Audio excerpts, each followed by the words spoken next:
Hi friends, welcome to my channel అండి. ఇప్పుడు ఒక అప్డేట్ అయితే మీ ముందుకు తీసుకొస్తున్నాను ఫ్రెండ్స్. ఇప్పుడు నేను చెప్పే మీకు అప్డేట్ విషయం ఏంటంటే, కొత్త వితంతు పెన్షన్లు మంజూరుగా అయితే ఈ వారం ఇస్తానేసి మన మంత్రి కొండేపల్లి శ్రీనివాసరావు గారు చెప్పడం జరిగింది.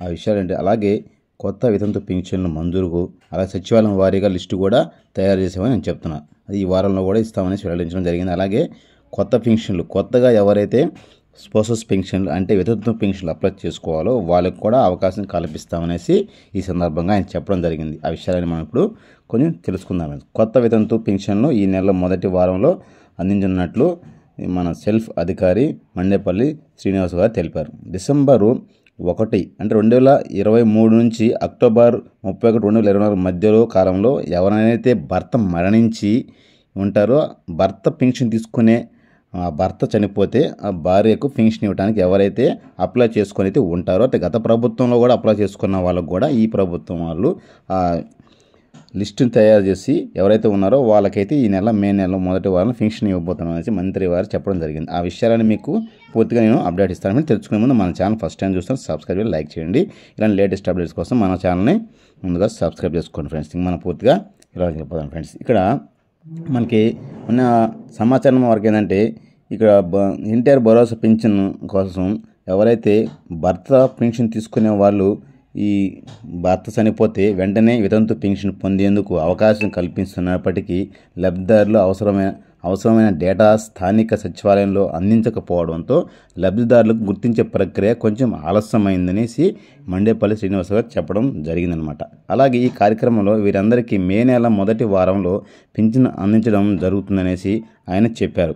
రాష్ట్ర ప్రభుత్వంలో 23 డిసెంబర్ నుంచి 2024 అక్టోబర్ మధ్యలో చనిపోయినటువంటి పింఛన్దారులు ఎవరైతే పింఛన్ తీసుకుంటున్నారో భర్త ఆ భార్యకి ఈ పెన్షన్ ఇవ్వడానికి అయితే 89,788 మంది లబ్ధిదారులను గుర్తించామనేసి ఆయన చెప్పారు.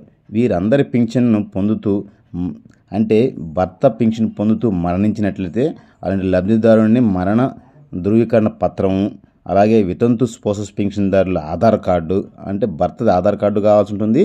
అలాగే ఎవరైతే పెన్షన్ పొందుతారో వాళ్ళ భార్య ఆధార్ కార్డు కూడా కావాల్సి ఉంటుంది అనమాట. అంటే మీకు నేను జెరాక్స్ కావాలని కూడా ఇప్పుడు దాని గురించి చెప్తున్నాను అనమాట. అలాగే భర్త చనిపోయినటువంటి డెత్ సర్టిఫికేట్ కూడా కావాల్సి ఉంటుంది. ఇలాంటివి మీకు మీ మున్సిపల్లో ఈ డెత్ సర్టిఫికేట్ కూడా మీరు మొదటి అంటే సచివాలయం ఇవ్వచ్చు, మీకు మున్సిపల్ ఆఫీస్ అయితే మున్సిపల్ కూడా ఇస్తారనమాట. అలా అనేసి ఇవన్నీ ఇలా తీసి పెట్టుకుంటే ఇవన్నీ అప్లై చేస్తామనేసి మండేపల్లి మంత్రి గారు చెప్పడం జరిగింది. అయితే ఇందులో 60,207 మంది లబ్ధిదారులదే మొదటి డేటానైతే స్థానిక సచివాలయంలో లిస్టు కూడా అందించారనేసి వీరందరికీ ఇప్పటి వరకు మున్సిపల్ కమిషన్ల ఆన్లైన్లో పెన్షన్ పొందేందుకు అర్హులుగా గుర్తించామనేసి ఆయన చెప్పారు ఫ్రెండ్స్. మిగిలిన వారిని కూడా ఈ వారం నుంచి అవసరమైన డేటాను సేకరించి ఆన్లైన్లో నమోదు చేసి మే నెల మొదటి వారంలో కూడా వాళ్ళకు కూడా కొత్తగా ఎవరైతే స్పోసస్ పెన్షన్ కోసం ఎదురు చూస్తున్నారో వాళ్ళ దరఖాస్తు కూడా స్వీకరించేదానికి కూడా మండేపల్లి శ్రీనివాసరావు చెప్పడం జరిగింది. అలాగే లాస్ట్ అంటే ఈ నెలలో కూడా ఏప్రిల్ నెలలో కూడా తీసుకున్నారు స్పోసస్ పెన్షన్లు ఎవరైతే ఉన్నారో భర్త చనిపోయి భార్యకి ఆ పెన్షన్ షిఫ్ట్ చేసేదానికి ఎవరైతే ఉన్నారో వాళ్ళకు కూడా ఇప్పుడు సచివాలయంలో తీసుకుంటున్నారు, దరఖాస్తు స్వీకరిస్తున్నారు. కాబట్టి ఎవరైతే స్పోసస్ పెన్షన్ కోసం ఎదురు చూస్తున్నటువంటి వాళ్ళు దరఖాస్తు కొత్తగా కూడా చేసుకోవచ్చు. కొత్త దరఖాస్తులు వీరికి మాత్రమే అని చెప్పాను. కాబట్టి ఎవరైతే భర్త పెన్షన్ పొందుతూ ఆ భర్త చనిపోతే మాత్రమే ఆ భార్యకి పెన్షన్ వస్తుంది, వారికి మాత్రమే కొత్త పెన్షన్ ఇవ్వడానికి అధికారులు ఇప్పుడు ఆప్షన్ అయితే ఓపెన్ చేశారు. కాబట్టి ఎవరైతే ఈ డిసెంబర్ అంటే 2023 డిసెంబర్ నుంచి 2024 అక్టోబర్ మధ్యలో ఎవరైతే భర్త పెన్షన్ పొందుతూ ఆ భర్త చనిపోయి భార్య ఎవరైతే పెన్షన్ కోసం ఎదురు చూస్తున్నారో వాళ్ళకైతే మే నెల మొదటి వారంలో పెన్షన్ ఇవ్వడానికి అధికారులు సన్నాహాలు చేస్తున్నారు.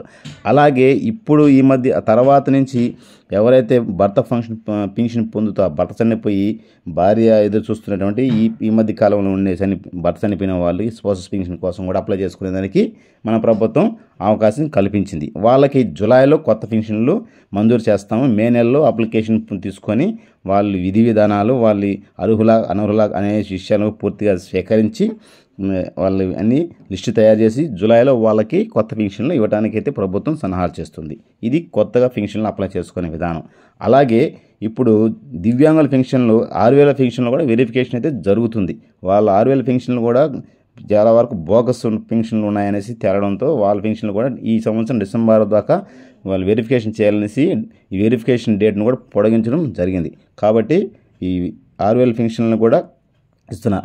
6,000 పెన్షన్లు కూడా వెరిఫికేషన్ చేస్తున్నారు ఇప్పుడు. అలాగే ఎవరైతే దివ్యాంగులు సదరన్ సర్టిఫికేట్ స్లాట్ పెట్టుకున్నారో వాళ్ళకు కూడా ఈ నెల నుంచి సదరన్ స్లాట్ డేట్స్ దగ్గరకు వచ్చేసాయి కాబట్టి వాళ్ళకు కూడా వైద్య పరీక్షలు చేస్తారు. కాబట్టి దివ్యాంగులకు అలాగే 50,000 పెన్షన్ కూడా ఈ మంత్ ఎండింగ్లో ఈ 2వ వారంలో కూడా కల్పిస్తామనేసి ఈ మంత్రి గారు చెప్పడం జరిగింది గతంలో. కాబట్టి ఈ కొత్త పెన్షన్లు అనేది అన్నిటికీ ఎదురు చూస్తున్నారు. కాబట్టి ఈ నెలలో ఈ కొత్త పెన్షన్లు స్పౌసెస్ పెన్షన్లు మంజూరు చేయడం, ఆ తర్వాత వచ్చే నెలలో మళ్ళీ ఈ 50,000 పెన్షన్లు అలాగే దివ్యాంగుల పెన్షన్ కూడా అప్లై దరఖాస్తు తీసుకుందానికి కూడా అవకాశం మనకైతే కల్పిస్తామనేసి మంత్రి గారు చెప్పడం జరిగింది ఫ్రెండ్స్. ఇది ఇంకా పూర్తిగా మనకి ప్రభుత్వం నుంచి ప్రకటన అయితే వెలువడలేదు. అయినైతే చెప్పారు. ఇంకా పూర్తి విధాలు తెలియజేస్తాను ఫ్రెండ్స్ మీకు. ఇలాంటి మన అప్డేట్స్ కోసం మన ఛానల్ని సబ్స్క్రైబ్ చేసుకోండి, లైక్ చేయడం మర్చిపోద్ది ఫ్రెండ్స్. జై హింద్ ఫ్రెండ్స్.